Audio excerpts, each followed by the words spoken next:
Hey guys, how you doing? Welcome to the 2019 Tour de France Stage 5 preview. We're going into the Vosges Mountains, into the longer hills. Definitely looking forward to watching tomorrow, right? Kind of build my schedule around the stage so I can see it. Um, and tomorrow it's going to get really interesting, right? Because tomorrow it could go two ways. All right. So we could have a breakaway, or we could have the strong teams for the fast men that can sprint, chase the breakaway down, and we could have a sprint finish between 7 to 80 guys. Right. So that would be either way, it's going to be super interesting. The route, we're going over the battlefields of the World War II, right? Colmar pocket, if you remember, I think early 1945. All right, so there was some heavy battles right around Colmar and right around Vosges Mountains, and um, those battlefields are not as well known. They're almost forgotten because, of course, the main struggle was a little bit higher in the Ardennes Mountains. Of course, the famous German offensive. But nevertheless, this area I've seen a lot of fighting during World War II. Um, so we're going into the mountains, right? I was checking out the profile. We've got two category twos and we've got two category threes. But I think category threes, I think that's a fairly unfair, profile because they're actually much harder than the category threes that were um, on stage three. They're less steep, but they're much, much longer than 900 meters. Okay. But I went into the details slightly, into the route, and there's a climb that comes in early. Then there's a sprint. I'm looking at the profile now. Then there's the category two climb up to the beautiful castle. Um, I think it's named Koningsborg. Koningsborg. And that one looks like it's 5.9 kilometers at 5.9%, right? Um, then you kind of go for another 30K, and then you get to a category two climb, which is the Côte de Troyes Épices, and that one is 5 kilometers at 6.7%. Then we have a descent, then we come up again, category three, 6.1%, 4.6 kilometers. So those climbs are a lot longer, right? As we can see. Now I went. The last climb topples at around 150, at around 18K from the finish, right? Then there's a really fast descent, and then they come about 11 kilometers of a flat to the finish. So I went a little bit kind of deeper to check um, the last two climbs, especially to see what kind of a gradients they are, because the book does not really, the profile does not really give us either on the Tour de France page or on pages like Steep Hill. There's a profile, but the Tour de France organization is not giving us the per kilometer percentage, how steep those climbs are. So I actually went um, and checked on a couple of apps here. And the first one, the Troy Épices, again, French, um, it's really interesting because it looks like, I mean, look at this profiles. This is for half a kilometers, right? So look at this, 5.5, but then this is again, this is the percentage of steepness for half kilometer. So it starts with 5.5, then it goes to 7, then it goes to 7.5, then it goes to 8, 8.5, 6.5, 7, 7, and 8.5. right? So it starts from 5, right? For about 4.5 kilometers, it's really a climb that really oscillates around 7.2%. And the reason why it gets to 6.7 a little lower is because there's like a little section on top for 500 yards that's at 3%.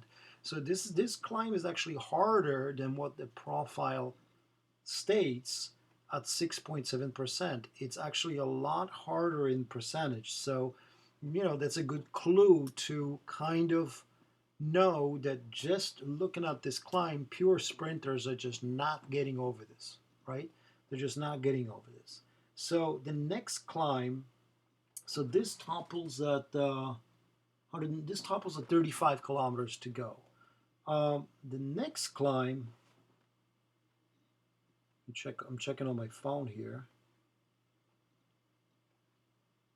is the Côte de Cinq Chateaux, another beautiful French name that I can't pronounce. I'm so sorry for the French guys, but by the way, I mean, they're just like, you know, I have to get better. But anyway, this next climb, which is 4.6 kilometers, has an average gradient of 6.1%. Again, it's kind of misleading because when you go actually deeper into like percentages, you can check the GPS or you can check Strava or the other guys. Any of it like a hill climb, just Google the code and it'll come up. You can find it. And look at this percentage, right? After Saint Gilles. All right, so we're climbing the right road. Um, Look at this. And this is for, again, half a kilometer. So, first half a kilometer, 6%. Then it goes 8%, 8%, 7% with a section of 9%.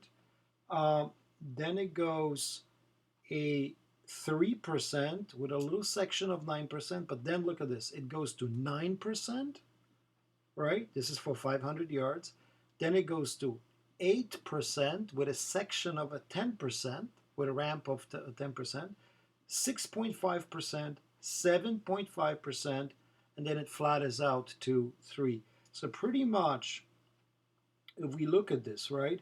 1, 2, 3, 4, 5, 6, 7, 8, 4 kilometers that are much harder than 6.1%. So if you look at, like if you look at it in depth, I think in that climb and that, according to the profile, that comes around 20K from the finish. That is hard, right? That is harder than what the profile might suggest. Again, not for pure sprinters. There's going to be only fast men left in that peloton. Okay? Fast men, then, of course, Peter Sagan. So, the question, right? The question for the stage, will the breakaway make it to the end? How will the yellow jersey team ride? Whether they will ride and join the fastmen team, and whether the fastmen teams will really chase and kind of like bring their forces together to chase the breakaway down, or will there be only one team trying? Okay, that's really the question for the whole stage. I personally think tomorrow is a sprint finish between a group of between 60 and 80 guys. I think the last remainder of a breakaway get caught on that flat 11-kilometer section to Colmar with 11, there's 11 kilometers left, so let's just say, 8, 7 kilometers to go. I think somebody else will have a go at that point, but will get caught, and there's going to be a sprint finish between fast men that can climb. That's my it's kind of my road prediction. Um, who will be in a breakaway? Right, that's always an interesting question. I think it's going to be the usual, right? French teams will be all over this, right? CCC will be all over this again. I think WWII right, is going to be, like in there too. My kind of guys for breaking away early will be, I really like DeMarkey from CCC. I think, he breaks away all the time. He's a breakaway specialist. The question is if this is hard enough for him or not. Okay. He usually goes in a slightly more difficult terrain. So, I'm curious to see. Another CCC man that may have a go is Serge Powell's Simon Geschke, right? These two other guys, they might have a chance. Um, I really like Confides for this. I think this is not hard enough for Herada, right? We may still see him. I think Herada may have a go at stage 6 though, but somebody like Laporte, right, or somebody like Simon, um, will probably have a go. Direct Energy, Kaljaman, right, the guy that attacked today on stage 4, the kind of like a suicide attack. From 10K to go. I mean, I don't know if he tried to do Vyacheslav Ekimov or like Cancellara, but these guys were attacking in the old days. They were attacking from like 1K to go or 2K to go. I mean, the guy went from 10K. But, he tried. He showed off his jersey. So he's a really good rider, a stage winner. So he may have a go. Guys from Wanty again, guys from Lotto, Arkia, maybe Thomas de Ghent will come out, right? Maybe Corbrelli, right, from Bahram. I mean, he could come out. Um, all right. The big question of the day again, how, today we saw Bora didn't really join Sunweb. He only sent one guy for a little bit. They will need to do better to chase that breakaway. What will Quickstep do, right? They have a chance with Alaphilippe. Viviani will not make those too hard climbs. Um, Jumbo, right? Jumbo have Van Aert. He's one of my five-star favorites for tomorrow. So, what would these guys do? Will they join the chase too? What about Astana? What about Dimension Data? They all have guys that could do pretty well.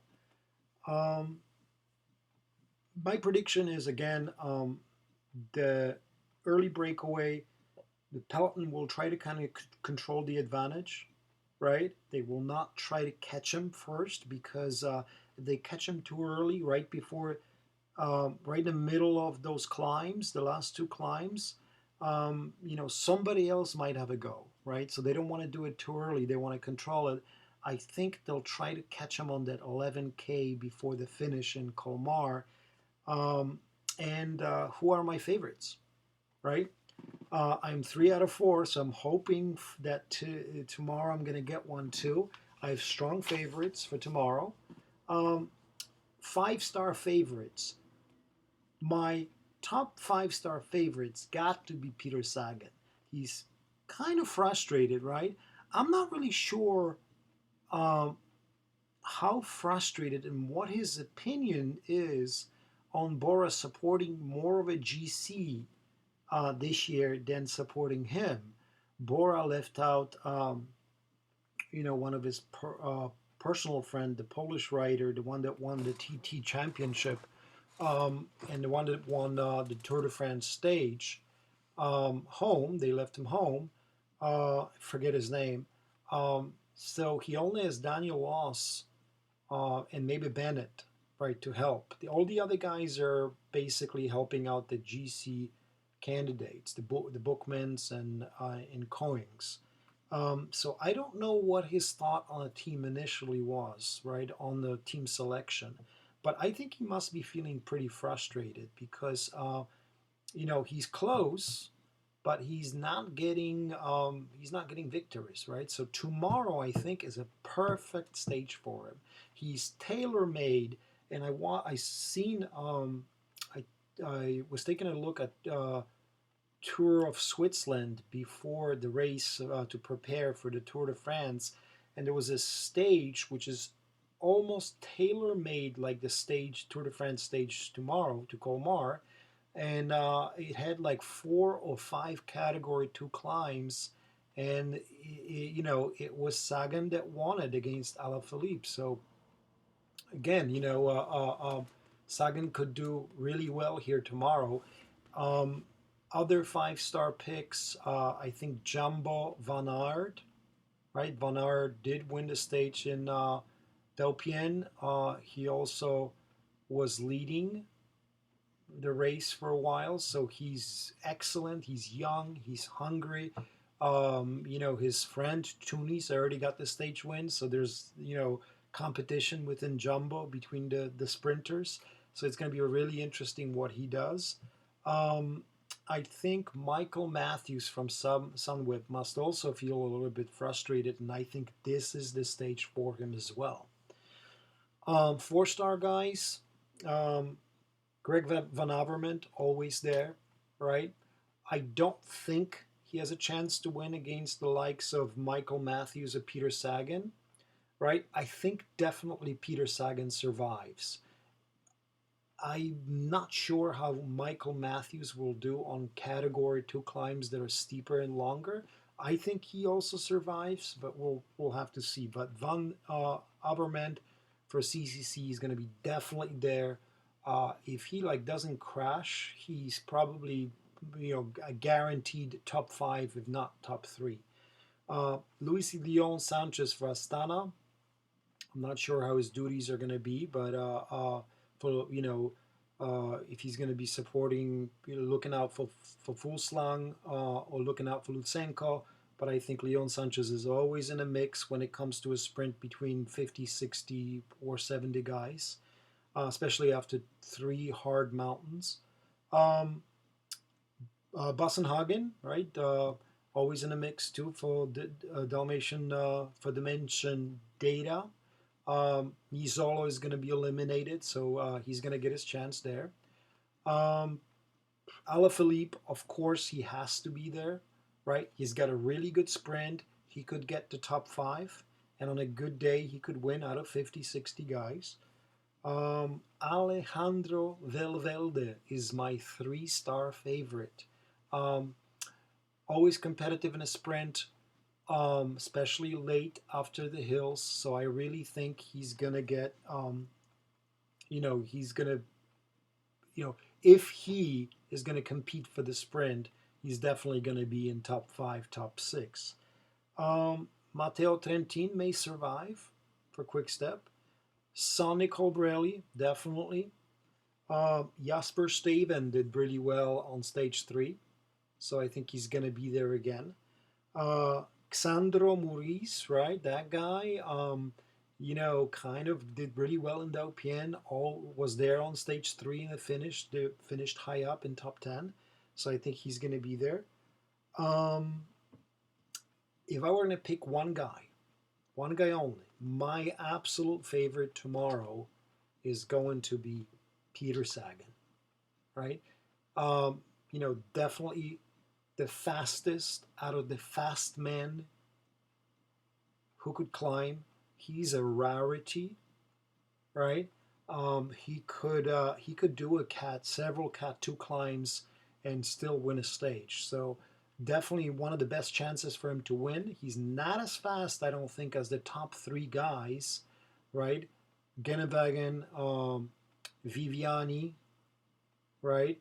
I don't think he's also as fast as Christoph, and maybe not as fast as Ewan, right? But definitely out of the fast guys that can sprint and get over the climbs, he's no competition. So he's my pick for tomorrow.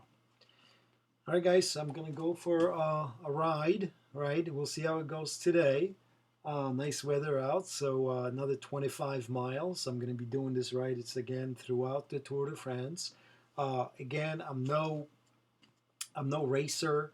Uh, I treat the little climbs on the way that I have as l'Alpe d'Huez or, Planchebel, right? But yeah, I'm getting slowly in shape, and the whole idea is to ride through kind of a personal challenge, to ride um, 25 miles a day, 5, 6 days a week throughout the Tour de France, and see where it takes me in my fitness. Okay, so if you like the video, hit like. If you want to subscribe throughout the Tour de France, please do.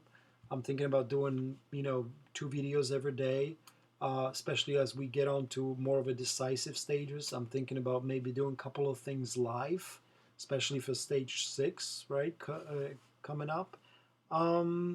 Also, please leave me comments, right? Please leave if you have questions, leave your picks, right? Who's going to do it tomorrow? Who's going to win? How do you think the stage is going to turn out tomorrow?